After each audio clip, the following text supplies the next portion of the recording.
Hello friends, welcome to my channel. ఇప్పుడు మనం రీసెంట్గా జరిగిన టెట్ యొక్క key paper science content answers చూడబోతున్నాం. TET science content first one is మొదటగా కనుగొనబడిన యాంటీబయాటిక్ ఏంటి? క్వశ్చన్. Answer is penicillin. ప్రోటీన్ల సంశ్లేషణ ఈ కణాంగాల్లో జరుగుతుంది. ఆన్సర్ ఇస్ థర్డ్ ఆన్సర్ రైబోజోమ్లు. ఇవి గజ్జిని కలుగజేస్తాయి. సూక్ష్మ ఆర్థ్రోపోడ్లు. కింది వానిలో శీతల రక్త జంతువును గుర్తించండి. ఫస్ట్ ఆన్సర్ మొసలి. కింది వానిలో మొక్కలకు అవసరమయ్యే స్థూల పోషకాన్ని గుర్తించండి. The answer is phosphorus. Quinine అనే ఆల్కలాయిడ్ ఈ మొక్క నుండి లభిస్తుంది. సింకోనా మొక్క. కింది వానిలో గ్లోబల్ వార్మింగ్ను కలుగజేసే కారణాన్ని గుర్తించండి. ఆన్సర్ ఫస్ట్ వన్ శిలాజ ఇంధనాలను మండించడం ద్వారా కార్బన్ డైఆక్సైడ్ కాలుష్య కారకాల విడుదల. చిన్న జనాభాలలో అకస్మాత్తుగా సంభవించే సంఘటనల ఫలితంగా జన్యువుల పౌనపున్యంలో మార్పులు ఏర్పడడాన్ని ఈ విధంగా అంటారు. జన్యు వైవిధ్యం అంటారు. కింది వానిలో కొలను ఆవరణ వ్యవస్థలోని ఉత్పత్తిదారులను గుర్తించండి. సెకండ్ వన్ ఆన్సర్ వృక్ష ప్లవకాలు. రక్తంలోని ఈ కణాలను సూక్ష్మ రక్షక భటులు అని అంటారు. Answer is third one neutrophils. ఒక మాతృకణం నుండి 256 పిల్ల కణాల ఉత్పత్తికి ఇవి ఇన్ని సమవిభజనలు అవసరం. The answer is fourth one 8. ఈ క్రింది వానిలో ఏది క్లోరిన్ వాయువుతో చర్య జరిపి బ్లీచింగ్ పౌడర్ను ఏర్పరుస్తుంది?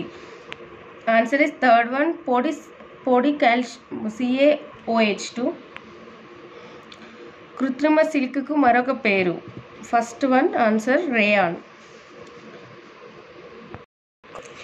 1 kgకి సమానమైన భారము 9.8 N. 1 హెర్ట్జ్కు సమానమైన విలువ. ఆన్సర్ ఇస్ ఫోర్త్ వన్ 1 నిమిషానికి 60 కంపనాలు. వస్తువు విరామ స్థానం నుండి పొందిన గరిష్ట స్థానభ్రంశాన్ని తెలిపేది. థర్డ్ వన్ కంపన పరిమితి. సూర్యుని చుట్టూ అతి దీర్ఘ వృత్తాకార కక్షలలో పరిభ్రమించే ఖగోళ వస్తువు తోకచుక్కలు. అమ్మోనియం క్లోరైడ్ మరియు సాధారణ ఉప్పు మిశ్రమాన్ని వేరు చేయడానికి ఉపయోగించే పద్ధతి ఉత్పతనము. ఒక గాజు యొక్క వక్రీభవన గుణకం 3/4. ఆ గాజులో కాంతి వేగం. Third one 4 × 10⁸ metre second. Next question. H2SO4 యొక్క అణుద్రవ్య రాశి 98U. నెక్స్ట్ వన్ కింది వానిలో పుటాకార కటకం ద్వారా ఏర్పడే ప్రతిబింబ పరిమాణ లక్షణం. ద ఆన్సర్ సెకండ్ వన్ చిన్నదైనది. ఈ కింది వానిలో సంయోజనీయ పదార్థం కానిది ఏది? Na2O. వెనిగర్ తయారీలో నీటితో కలపబడే అసిటిక్ ఆమ్లం యొక్క శాతం. Second one 5 to 8%. తేనెటీగల పెంపకాన్ని ఈ విధంగా అంటారు. ఎపికల్చర్. ఒక జీవశాస్త్ర విద్యార్థి ప్రకృతి అందాలను గుర్తించి దాన్ని మెచ్చుకుంటాడు. విద్యార్థి ఇక్కడ ప్రదర్శించే విలువ. ద ఆన్సర్ ఇస్ సౌందర్యాత్మక విలువ. ఒక విషయాన్ని ప్రత్యేక అంశం నుండి సాధారణ అంశాన్ని బోధించడానికి ఉపయోగించే బోధన పద్ధతి ఆగమన పద్ధతి. విశ్వసనీయత గల పరీక్ష అనగా?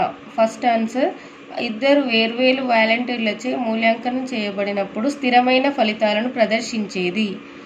నెక్స్ట్ క్వశ్చన్ ఇస్ ఈ కింది వానిలో సరికాని వాక్యాన్ని గుర్తించండి.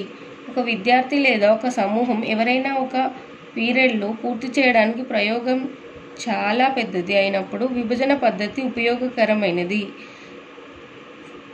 నెక్స్ట్ ప్రయోగశాల పద్ధతి విద్యార్థులకు కల్పిత అనుభవాలను అందిస్తుంది. విద్యార్థులకు పరికరాలు అందుబాటులో ఉన్నప్పుడు క్లాస్ ఫ్రంట్ పద్ధతి ఉపయోగకరమైనది. సైన్స్ ల్యాబ్ అవసరమైన పరికరాలు అందుబాటులో లేనప్పుడు భ్రమణ పద్ధతి ఉపయోగకరమైనది. క్వశ్చన్ ఏంటి? కింది వాటిలో సరికాని వాక్యాన్ని గుర్తించండి. అప్పుడు ఆన్సర్ ఇస్ ప్రయోగశాల పద్ధతి విద్యార్థులకు కల్పిత అనుభవాలను అందిస్తుంది.